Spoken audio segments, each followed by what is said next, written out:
Assalamualaikum. Waalaikumsalam.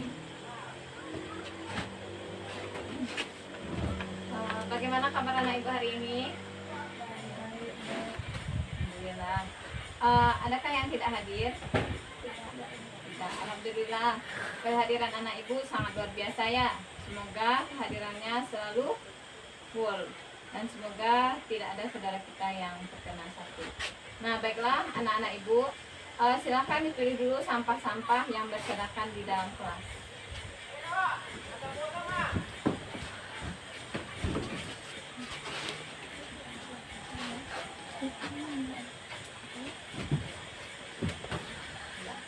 Pastikan kembali tempat duduknya ya.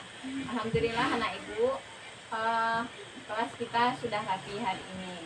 Nah, sebelum memulai pembelajaran, marilah kita membacakan doa terlebih dahulu yang dipimpin oleh Anissa. Bismillahirrahmanirrahim. Raditu billahi rabbah wa bil islami dinan wa bi Muhammadin nabiyyan wa rasulah. Sadaqallahu. Alhamdulillah, semoga dengan membacakan doa tadi, maka lancarlah pembelajaran kita hari ini dari awal sampai akhir hendaknya. Sesungguhnya apapun yang kita lakukan, apapun yang akan kita kerjakan, kita harus membacakan doa terlebih dahulu. Nah, anak-anak ibu, untuk memulai pembelajaran, alangkah baiknya kita membacakan kita membacakan Al-Quran surat Al-Furqan ayat 67 terlebih dahulu. Karena mengapa surat Al-Furqan ayat 67? Karena surat ini berkaitan dengan pembelajaran kita hari ini. Nah, kepada Fadia Rahayu boleh dibacakan. Sekalipun teman-temannya menyimak apakah sudah benar bacaannya.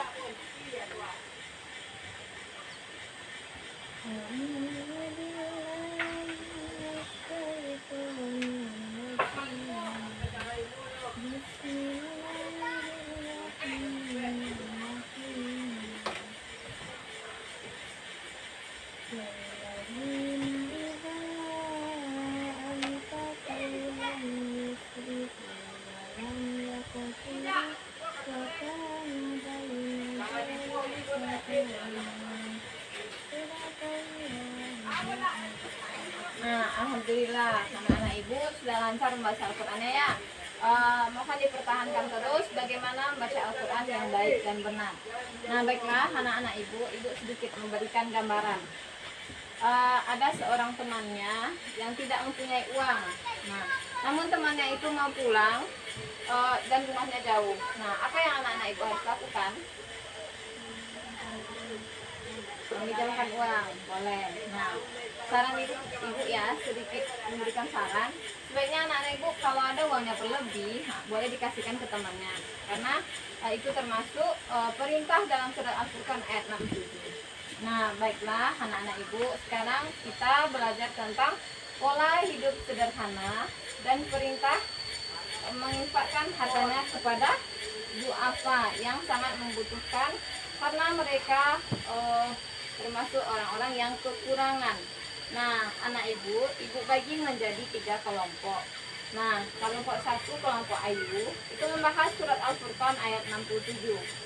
Nah, kelompok 2, Anissa Aifadillah, itu membahas surat Al-Isra ayat 27 sampai 20, ayat 26 sampai 27.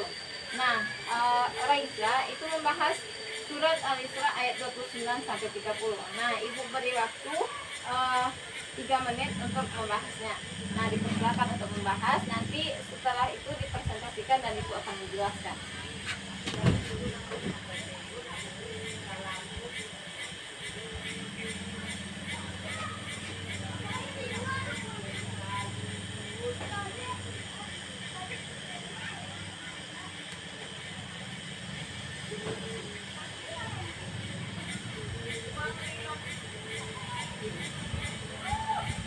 Nah, anak-anak ibu, apakah sudah selesai diskusinya? Sudah. Sekarang boleh kepada Ayu boleh dipresentasikan hasil diskusinya tadi.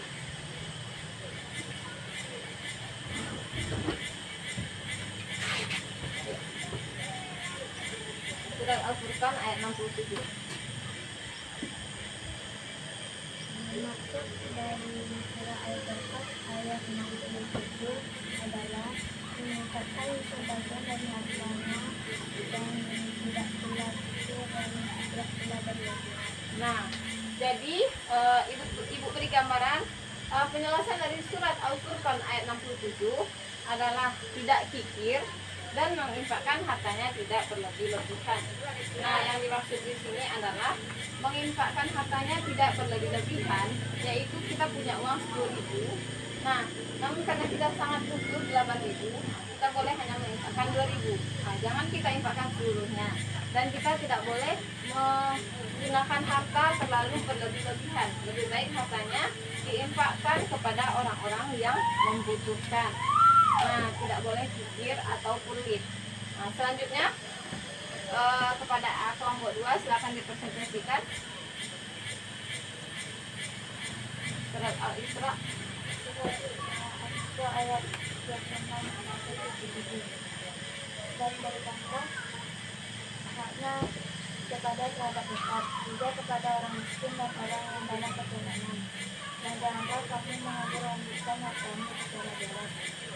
Sesungguhnya orang-orang yang balas adalah orang dekat. Nah, dari surat Al-Isra jelas dikatakan bahwa orang-orang yang boros adalah orang-orang termasuk saudara-saudara setan. Nah, kita tidak boleh membuang harta kita kepada hal-hal yang tidak bermanfaat. Sebaiknya harta kita dimanfaatkan untuk yatim, duafa, dan orang-orang yang membutuhkan. Nah, selanjutnya surat Al-Isra pada Raisya kelompok 3 boleh dipresentasikan.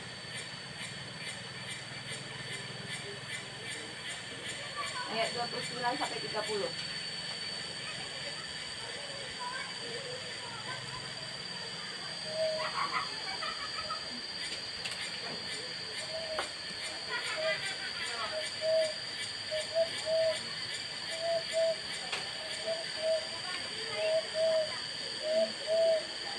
Dan janganlah engkau jadikan tanganmu terbelalaimu pada lehermu, dengan jangan pula engkau terlalu mengeluarkannya sangat kemurah, nanti kamu menjadi tercela. Nah, janganlah biarkan tanganmu terbelenggu. Kenapa? Karena kita membiarkan harta kita tersimpan, harta kita dihambur-hamburkan kepada hal-hal yang tidak bermanfaat. Nah, jadi kesimpulan dari surat-surat yang telah didiskusikan tadi adalah tentang hidup sederhana, yaitu hidup dengan tidak berlebihan, dan namun hidup dalam menyantuni kaum duafa dan membantu orang-orang lemah yang hidup dengan serba kesusahan. Nah, jadi anak-anak ibu, kita harus sering membantu yatim, membantu duafa jika kita mempunyai harta yang berlebih. Tidak boleh hartanya dihambur-hamburkan. Nah, telah jelas dalam surat Al-Furqan, surat Al-Isra bahwa harta tidak akan dibawa mati dan akan dipertanggungjawabkan di akhirat kelak. Nah, baiklah anak ibu, untuk hari ini mungkin inilah pembelajaran kita. Nah, jangan lupa untuk selalu bersyukur kepada Allah. Jangan lupa untuk selalu menginfakkan hartanya di jalan Allah. Nah, marilah kita tutup pembelajaran hari ini dengan membacakan Alhamdulillahirabbil alamin. Assalamualaikum warahmatullahi wabarakatuh. Waalaikumsalam